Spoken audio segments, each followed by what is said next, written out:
भगवान परशुराम की कथा। ब्रह्मवैवर्त पुराण के आधार पर एक बार राजा कार्तवीर्य शिकार खेलते समय थककर चूर हो गया, तो सायंकाल को ऋषि जमदग्नि के आश्रम के निकट पड़ाव डाल दिया। भूखे प्यासे राजा सहित उसकी सेना टुकड़ी का आतिथ्य सत्कार मुनि ने लक्ष्मी सदृशी माता कामधेनु की सहायता से सुंदर ढंग से किया। राजा ने मुनि से कपिला गौ कामधेनु की मांग की। मुनि ने कहा, इस कामधेनु को परमात्मा श्री कृष्ण ने गोलोक में ब्रह्मा जी को दिया था। ब्रह्मा जी ने अपने पुत्र भृगु को दिया और फिर भृगु ने मुझे दिया है। इस प्रकार यह कपिला मेरी पैतृक संपत्ति है, मैं इसे नहीं दे सकता।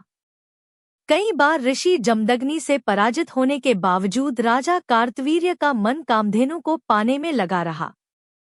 अंत में राजा कार्तवीर्य ने दत्तात्रेय मुनि से प्राप्त एक अमोघ शक्ति का प्रयोग किया, जिसके आघात से ऋषि जमदग्नि की मृत्यु हो गई। पतिव्रता महर्षि पत्नी रेणुका अपने पति की मृत्यु से कातर स्वर में अपने पुत्र परशुराम को पुकारने लगी। उस समय योगी परशुराम जी पुष्कर में थे।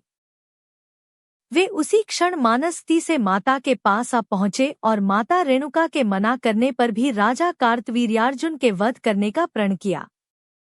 साथ ही उस राजा के वंश के समूल विनाश के लिए 21 बार धरती को क्षत्रिय विहीन करने की प्रतिज्ञा भी कर ली।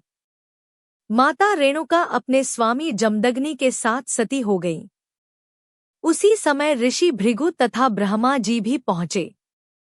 ब्रह्मा जी ने परशुराम जी को कहा, तुम एक क्षत्रिय के अपराध से पृथ्वी को 21 बार भूपरहित कर देना चाहते हो, किंतु ब्राह्मण, क्षत्रिय, वैश्य तथा शूद्र की सृष्टि नित्य है, जो श्री हरि की ही आज्ञा से पुनः पुनः आविर्भूत और तिरोहित होती रहती है। तुम्हें अपने कार्य की पूर्ति के लिए महादेव शंकर जी से त्रैलोक्य विजय नामक श्रेष्ठ कवच तथा दिव्य पाशुपतास्त्र प्राप्त करना होगा। परशुराम जी शिवलोक में जाकर भगवान शिव के दर्शन किए तथा उनकी स्तुति की। शिवजी ने प्रसन्न होकर त्रैलोक्य विजय नामक परम अद्भुत कवच प्रदान किया।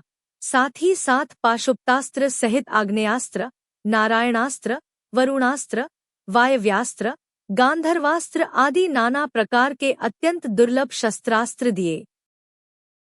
राजाधिराज कार्तवीर्य को जब यह सूचना मिली कि भृगुवंशी परशुराम भाइयों सहित आए हुए हैं तथा युद्ध के लिए ललकार रहे हैं, तो वह भी सारी सेना को साथ लेकर युद्ध करने के लिए चल पड़ा।